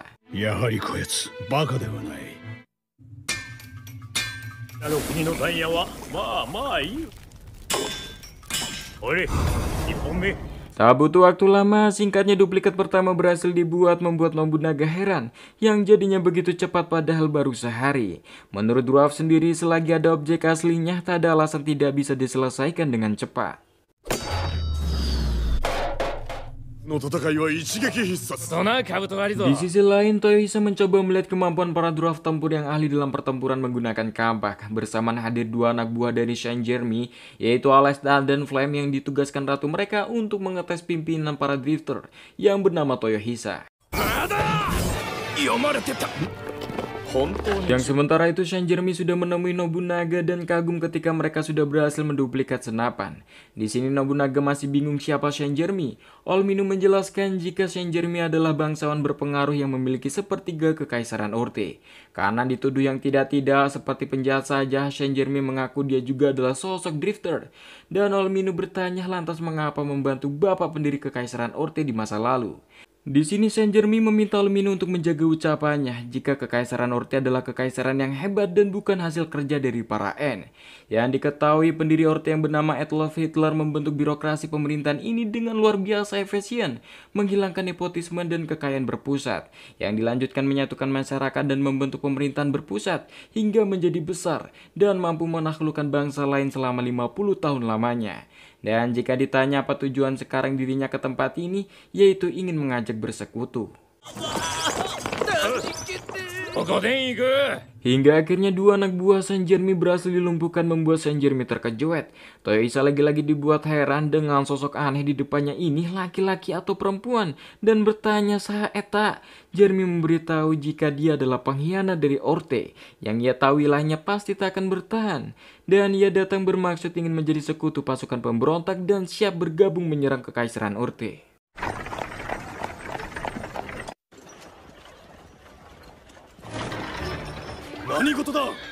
Singkatnya, dengan menggunakan kereta kuda milik Saint Jeremy yang dikenal sebagai petinggi Orte, mereka bisa masuk dengan mudah ke ibu kota kekaisaran Orte bernama Verlina, di mana di dalam kereta bersembunyi para drifter, dwarf, dan elf yang berhempit-himpitan. Dari jendela kereta, Toyohisa bisa melihat ibu kota yang bangunannya terbilang bagus, tapi banyak yang tak wajar seperti makanan yang dijual tampak buruk dan tak terlihat satupun pemuda di sini, bahkan terlihat prajurit yang terlantar, membuat Nobunaga tak tega menghancurkan ibu kota ini yang mending dibakar saja. Toyohisa bertanya mengapa Nobunaga mempercayai Saint Jeremy. Nobunaga memberitahu jika kau bakal bertemu dengan orang-orang seperti itu kapan saja, di mana mereka mengkhianati sekutunya sendiri tanpa ragu dan tak punya kesetiaan sejak awal, dan yang dipikirkan hanya keuntungan dan keinginan pribadi saja. Oleh karena itu Nobunaga memanfaatkannya selagi yakin mengkhianati sekutunya sendiri. Singkatnya, Saint Jeremy dengan pangkatnya menjadi salah satu petinggi Orte mengumpulkan semua pejabat Orte dan memberitahu jika ia akan menutup kekaisaran Orte. Yang jelas membuat semua kaget mendengarnya. Saint Jeremy menambahkan jika kami para drifter membangun kekaisaran Orte dengan kesungguhan yang luar biasa dan mempersilahkan manusia negeri ini menjabat selama separuh abad, dan untuk sekarang dia tak bisa membiarkan lagi dan memutuskan pada hari ini untuk menghentikan kekaisaran Orte. Dan Saint Jeremy berencana membuat negara yang baru dengan drifter bernama Toyohisa sebagai pemimpin selanjutnya. Dan Taya tak lupa berterima kasih kepada para petinggi Orte karena sudah berkontribusi selama ini dalam membangun kekaisaran ini. Jelas mereka semua tak terima mencoba memanggil prajurit, namun mereka semua sudah dulu tewas. Di sini Saint Jeremy bertanya pada semuanya siapa yang mendukung langkahnya. Para pejabat tahu sedang terancam, terpaksa mereka setuju dengan keputusan Saint Jeremy. Tapi ada satu yang setuju pembubaran Orte, tapi ia menolak sosok drifter sebagai kepala negaranya. Dan negara baru lebih baik diserahkan pada Raja Kegelapan saja, dan membantunya membasmi manusia dari dunia ini. Tapi nyatanya itu hanya kendali ucapan dari si Rasputin tepat di belakang petinggi Orte itu, yang bersama Toyohisa dan lainnya yang sudah tiba. Di sini Rasputin akhirnya bisa melihat sosok drifter dan memberitahu jika Raja Kegelapan mereka kini sedang sibuk. Maka dia yang akan menjalankan rencana penyerangannya. Yang kini ibu kota Verlina sudah dipenuhi api dan pasukan monster yang mulai masuk.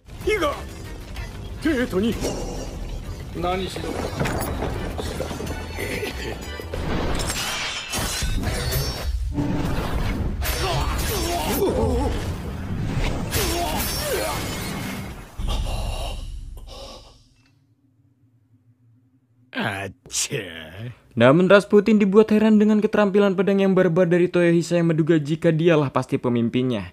Dan tanpa mengindahkan ocehan Rasputin yang terus berbicara tanpa henti, Toyohisa menyerang mental Rasputin dengan menyiksa salah satu petinggi Orte.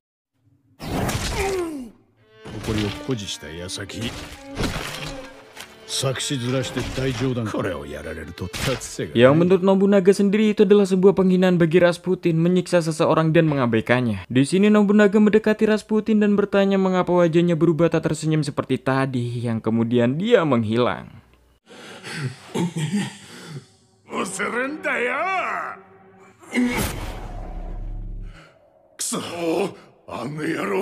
Sementara itu roh Rasputin yang sudah kembali, dia dibuat kesal mengingat insiden barusan. Bersama terdengar suara dari Raja Kegelapan yang menanyakan apa yang terjadi. Dan Rasputin melapor jika ibu kota Verlina sudah diduduki oleh para drifter. Terlebih dia gagal menghasut para petinggi Orte untuk menolak pembubaran kekaisaran Orte. Terlebih pasukan monster yang bergerak maju ke Verlina berhasil mereka atasi. Dan sekali lagi Rasputin heran dengan tindakan mereka para drifter yang begitu berani. Namun Raja Kegelapan memintanya untuk tenang karena ini perang yang tak bisa menebak apa yang akan terjadi di depan. Itulah perang. Dan jika penaklukan Verlina gagal, maka Raja Kegelapan meminta Rasputin dan Hijikata untuk hancurkan saja ibu kotanya. Karena itulah tujuan kita sesungguhnya, yaitu menciptakan kehancuran total. Dan jangan sampai negeri ini jatuh ke tangan drifter. Kembali ke Verlina, di sini pasukan Nobunaga kini hanya terkumpul 200 elf dan 200 dwarf dan masih belum mengetahui jumlah pasukan Raja Kegelapan. Sedangkan Saint Jeremy mempunyai 500 pasukan yang sedang datang kemari. Jelas Nobunaga kesal sebagai pejabat tinggi Orte hanya punya 500 pasukan doang. Dan Jeremy membela diri dan menegaskan jika ia hanya memilih yang terkuat saja. Bersamaan mereka yang sudah tiba. Nobunaga mengakui mereka semua terlihat tangguh, tapi mengapa bertelanjang dada dan bergandengan tangan. Saint Jeremy menjelaskan jika mereka adalah pasukan Laskar Suci Tebes, tentara elit yang beranggotakan pasangan homo.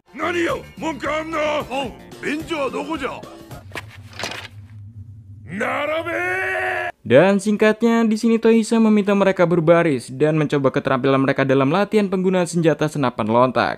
Yang diketahui draft hanya mampu memproduksi 100 buah sebelumnya. Dan mulai membagi tugas dengan Nobunaga yang memimpin pasukan penembak homo dan sekaligus mengatur formasinya. Sedangkan Toyohisa sendiri dan para draft tempur akan menjadi pasukan infanteri. Dan Yoichi pimpinan para elf menjadi pasukan pemanah dan menyelinap dari atas gedung. Dan kini rencananya buat pasukan monster itu sendiri yang mendekat ke mereka dan langsung menghabisinya, meminta semua bersiap dan lekas mengambil posisi.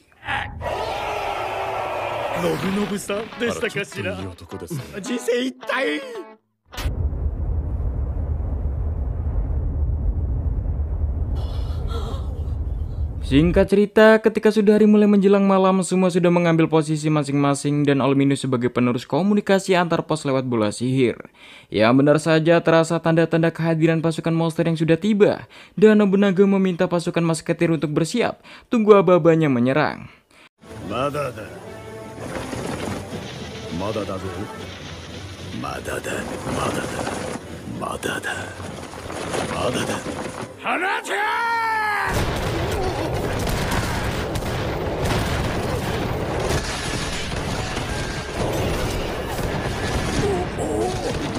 Teppo no shougeki ryoku tatsu koto.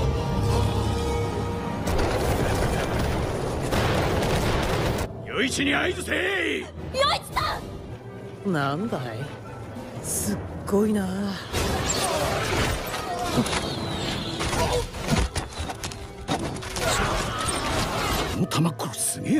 Lewat bola komunikasi memudahkan mereka dalam menyerang dan sangat membantu menurut Nobunaga. Akan tetapi menggunakan senapan harus butuh waktu mengisi bubuk mesyunya, dan ia tak bisa menekan mas-mas homo agar mereka tak panik dan meminta mereka jangan terburu-buru. Dan dirasa sudah siap meminta mereka bersiaga untuk tembakan gelombang kedua.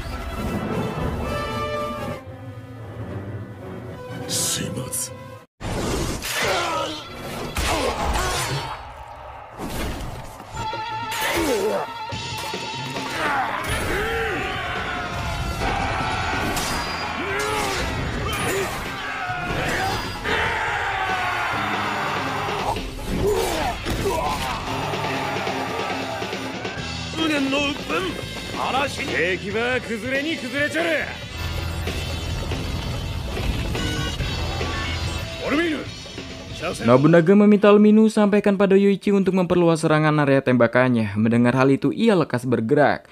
Yang sementara itu Nobunaga meminta pasukannya untuk tetap bersiap, jangan sampai lengah.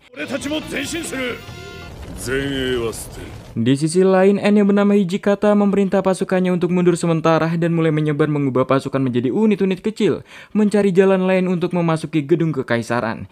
Dan Hijikata sendiri akan menghadapi Toyohisa.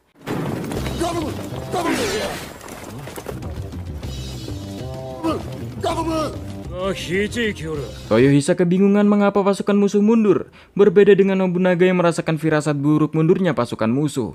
Dan hingga terdengar kabar dari Yoichi jika pasukan musuh memecah ke seluruh kota dan membakar rumah-rumah untuk mengkaburkan pandangan kita. Jelas Nobunaga kaget mendengarnya, ternyata mereka terlalu pintar atau mungkin mereka paham soal senjata api yang jelas asap akan menyulitkan penembak. Toyohisa yang tak mengindahkan panggilan All-Minus meminta semua pasukan draftnya untuk mundur saja, dia akan yang menghadapi musuh yang akan datang. Siapa sangka di sini Hijikata mengenal lambang Toyohisa yang berasal dari klan Shimazu dari Satsuma dan seakan membenci klannya. Toyohisa sendiri tak mengenali wajah Hijikata di masanya dan bertanya apakah yang telah diperbuat keturunannya kepadamu hingga begitu tampak kesal. Hijikata yang tak bisa menahan diri mulai menyerang dengan asap sihirnya.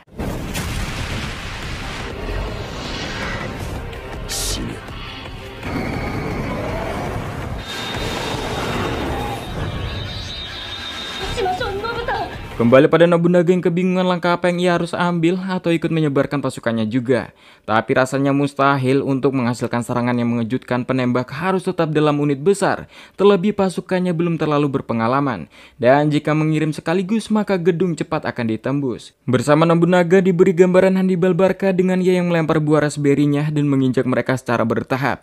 Dan kemudian menggiring menjadi satu yang ia langsung menimpa dengan badannya. Seakan mendapatkan ide, Nobunaga menghubungi Yoichi meminta untuk mengawasi pasukan musuh dari atas dan bertanya apakah mereka mengamuk di jalan atau membakar bangunan secara acak. Yoichi mengawasi membenarkan musuh membakar secara acak dan bergerak secara simpang siur yang rutenya mulai menuju ke gedung ibu kota. Seakan sudah tahu pola serangan mereka, Nobunaga meminta semua meninggalkan gedung dan meminta lainnya lekas berkumpul. Sembari bergumam, mungkin komandan musuh ahli dalam manuver taktis, tapi sayang dia amatir dalam strategi. Namun di sini Saint Jeremy merasa janggal, rasanya tujuan para En bukan menguasai negeri ini. Setahunya mereka bertekad ingin menghancurkan dunia. curiga ada rencana lain dan penasaran ada apa di balik tembok utara.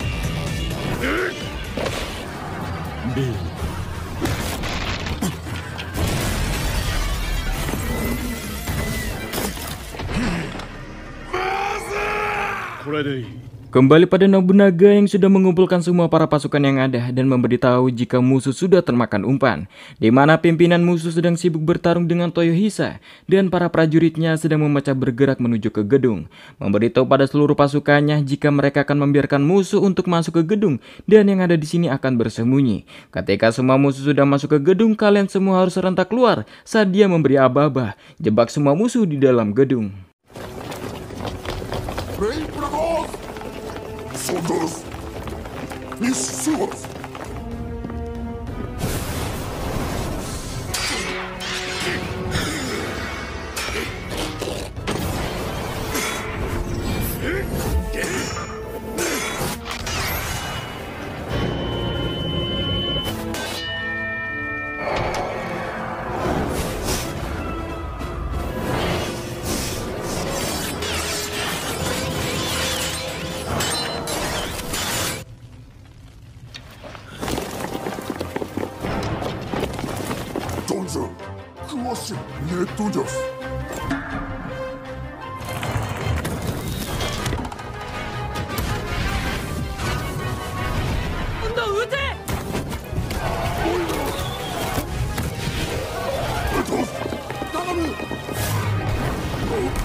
Hingga akhirnya di tengah pertarungan mereka, Raja Kegelapan harus menarik paksa Hijikata yang tak terkendali emosinya menghadapi Toyohisa yang langsung dibawa naga karena pasukan mereka sudah kalah telak.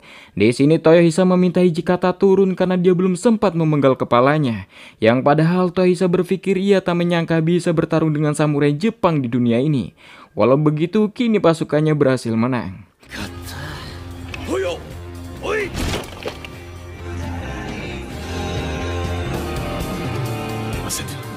Sementara itu di markas, Rasputin meminta maaf membiarkan pasukannya mati. Namun Raja Kegelapan tak merasa keberatan dengan kekalahan ini.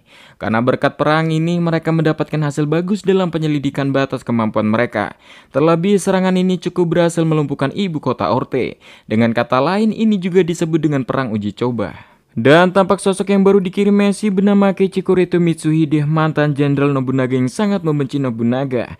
Dan Mitsuhide tak menyangka menemukan Nobunaga di dunia ini, yang pantas saja mereka tak menemukan jasadnya saat membakar di kuil Honnouji. Tapi jika ia bisa membunuh Nobunaga di dunia ini, maka Mitsuhide bersedia bergabung dengan pasukan Raja Kegelapan.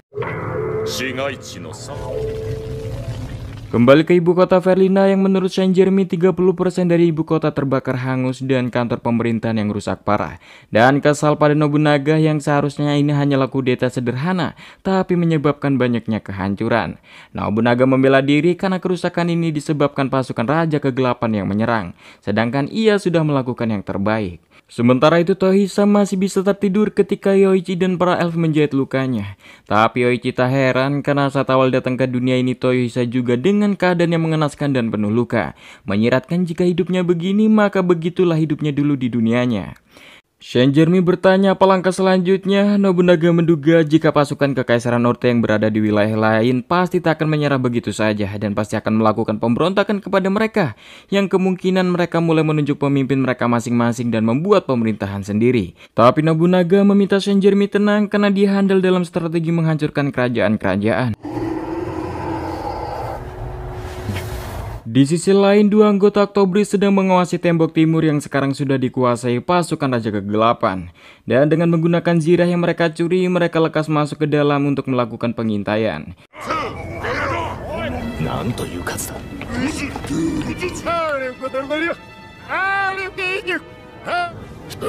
Hingga di dalam mereka dibuat terkejut saat para monster-monster di sini beraktivitas seperti manusia pada umumnya.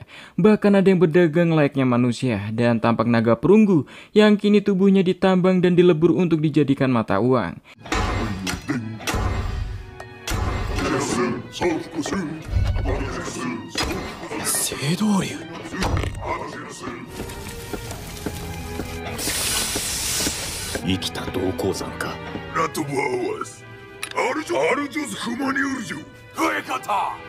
Dan yang menggelikan mereka para monster menjual belikan budak dan di sisi lain disembelih untuk diambil dagingnya.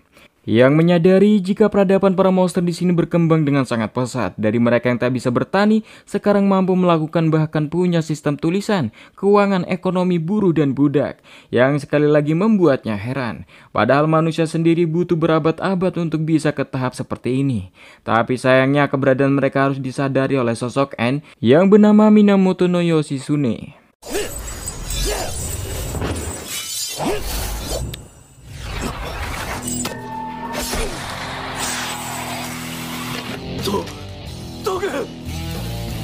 Sayangnya anggota Octobris yang setengah manusia terbunuh olehnya. Alih-alih membunuh satunya lagi, sekarang Yoshitsune mempersilakannya untuk melihat langsung di balik tembok, tempat seluruh monster berkumpul untuk bergabung dengan pasukan Raja Kegelapan untuk berperang, dan akan menjadikan pertarungan ini hidup dan mati manusia dan monster.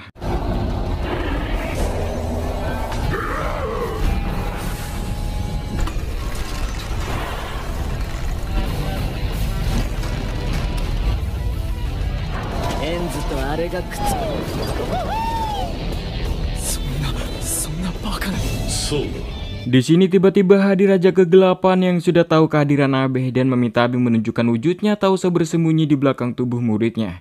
Dan Raja Kegelapan menegaskan jika dunia ini sudah tak memerlukan manusia lagi. Berbeda dengan Abe, dia masih percaya pada manusia yang masih mempunyai potensi besar membuat negeri yang damai. Dan dia tak akan membiarkan Raja Kegelapan melenyapkan umat manusia. Sayangnya menurut Raja Kegelapan justru potensi manusia itulah yang tidak ia sukai karena terlalu pintar. Dari para drifter yang datang membawa senapan dan mesiu, dengan sekejap orang-orang di dunia ini langsung menguasai membuatnya.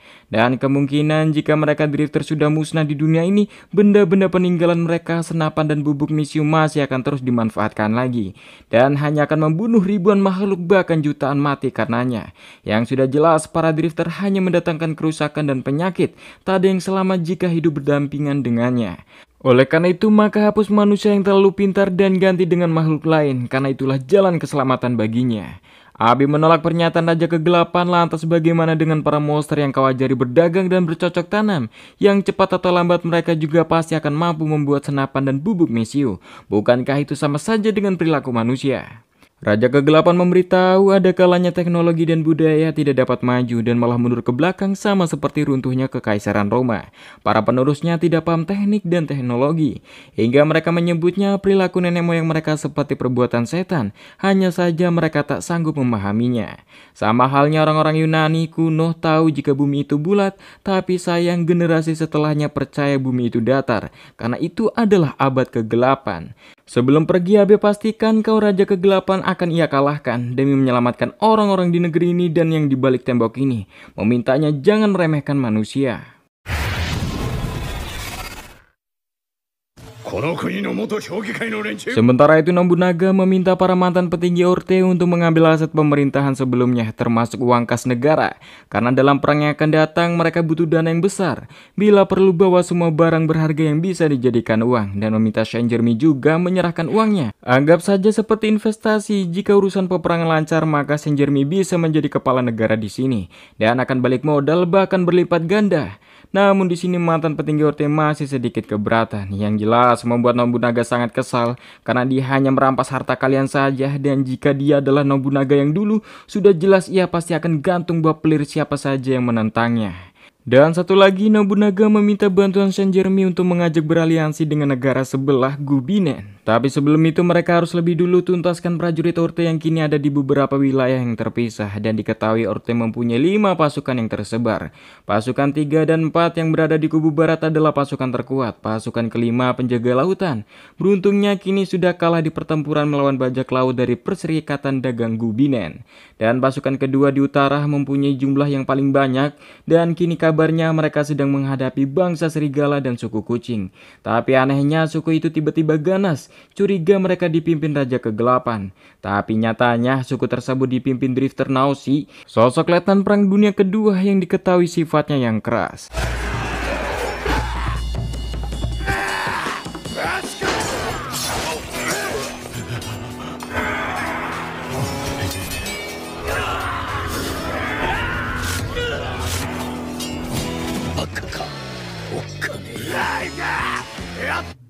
Kembali pada Nobunaga yang mendapat kabar jika para bangsawan Orte telah berkumpul di luar. Di sini Nobunaga mempunyai rencana untuk sedikit membuat drama perkenalan dengan sedikit memaksa Saint Germain. Di hadapan semua para bangsawan Orte, Saint Germain meminta perhatian mereka semua dan akan memanggilkan pemimpin baru kekaisaran mereka yang jatuh dari surga, sang penguasa dan penyelamat kita semua. Mari kita sambut. Yang jelas momen ini membuat semua bangsawan deg-degan seperti apa tuan baru mereka. Dan Saint Germain di sini lekas memanggil perwakilan para drifter, setan surga tingkat 6 Tuan Oda Nobunaga. 西松豊久信長である 500 mil jauhnya dari Kekaisaran Orte diperlihatkan pusat berkumpulnya Perserikatan Dagang Gubinen yang dipimpin pria berbakat sekaligus sekretaris Bank Shyrock dan ekspor-impor. Dia bernama Banzermasin Shyrock generasi ke-8 dan satunya juga bernama Naizeru Brigante, sekretaris Bank Brigante sekaligus pengawas tertinggi pasukan marinir laut Gubinen yang terkenal dingin. Yang kini mereka sedang menjamu tamu seorang drifter dari Angkatan Laut Kaisar Jepang Laksamana Tamon Yamaguchi.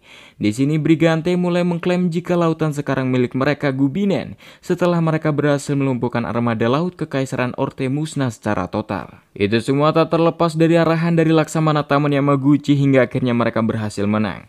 Di sini Yamaguchi bertanya apa langkah Gubinen selanjutnya, apakah juga ingin menyerang daratan Kekaisaran Orte. Tapi di sini Shyrock mengakui jika mereka belum kuat di darat hingga rasanya mustahil menebus ibu kota Orte. Terlebih tidak ada gunanya merebut kota miskin itu. Dan tetap saja menurut Shyrock mereka di sini masih untung jika Kekaisaran Orte masih terus berperang dengan negara lain, maka penjualan barang mereka ke Orte dan pihak musuh tetap berlanjut. Mereka akan menjadi pelanggan Gubinen sampai negara mereka runtuh. Yamaguchi mendoakan rencana petinggi Gubinen ini semoga berhasil dan akan pamit ke kapalnya dan menolak ketika diminta istirahat di rumah mewah yang mereka siapkan. Yamaguchi di sini lebih nyaman tinggal di sana. Seakan Brigante tahu jika Yamaguchi masih belum bersedia menyerahkan Hiryu atau kapal induk miliknya dan belum mempercayai mereka. Di sini Brigante tampak menginginkan sekali armada dari dunia lain itu dan menyarankan untuk merampasnya saja. Tapi sayangnya Shyrock tak mau membuat Yamaguchi marah yang kini tampak Hiryu kapal induk yang dimaksud nyaris hancur.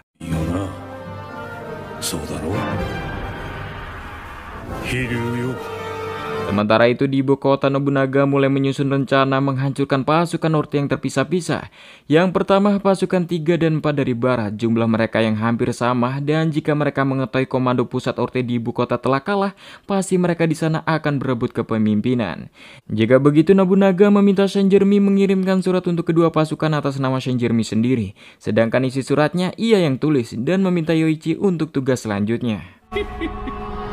帝都が襲撃されたというのは Yang benar saja, kini surat sudah sampai di pasukan Orte ketiga dan mereka mendapat kabar jika ibu kota telah diserang oleh pasukan monster Raja Kegelapan. Tapi pasukan Saint Germain berhasil menghalau mereka semua.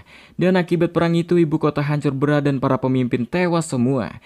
Ditambah rumornya Saint Germain tak mau berkuasa lagi. Oleh karena itu jabatan pemegang kendali negara membutuhkan calon secepatnya dan meminta jenderal pasukan 3 dan 4 untuk mengisi jabatan tersebut agar negara bisa kembali sedia kala. Mendengar hal itu, jenderal pasukan 3 tak membiarkan ada calon selain dia dan akan menuju ke wilayah pasukan 4 untuk membunuh jenderalnya. Tapi sebelum itu dia menyamar terlebih dahulu seperti tentara pasukan 4. Di tengah jalan ia memacu kudanya, mereka sudah dikagetkan dengan pasukan yang mereka kira adalah pasukan 3, tentara mereka sendiri. Tapi anehnya mereka menghadang langsung memanah semuanya.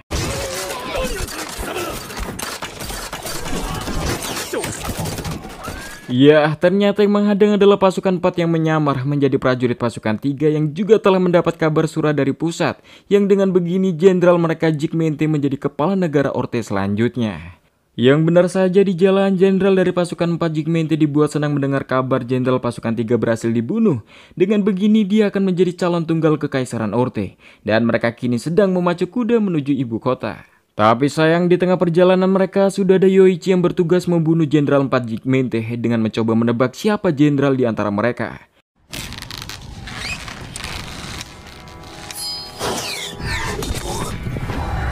Dirasa tepat sasaran, Yoichi meminta semua para elf yang menyamar pasukan Orte lekas menyuruhkan teriakan perang yang membuat mereka semua kocar-kacir.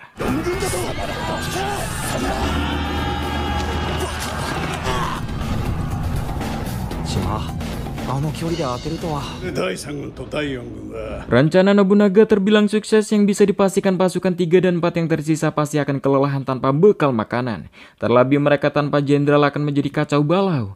Dan jika kabar perebutan kekuasaan Orte disampaikan ke pasukan 5 yang ada di barat, maka kubu barat tak akan tinggal diam dan ikut menyerang mereka yang tersisa. Jika ditanya mengapa tak menjadikan mereka sebagai militer tambahan di pihak mereka untuk melawan Raja Kegelapan, karena Nobunaga sudah tahu tak ada pasukan yang mau dipimpin orang asing sepertinya. Tapi sebelum itu Nobunaga meminta Saint Germain untuk menyampaikan pesan terjadi perebutan kekuasaan pada pasukan 4 dan 3 pada kubu barat. Dan kini Saint Germain mengakui kehebatan Nobunaga yang menghancurkan beberapa pasukan hanya dengan sebuah surat.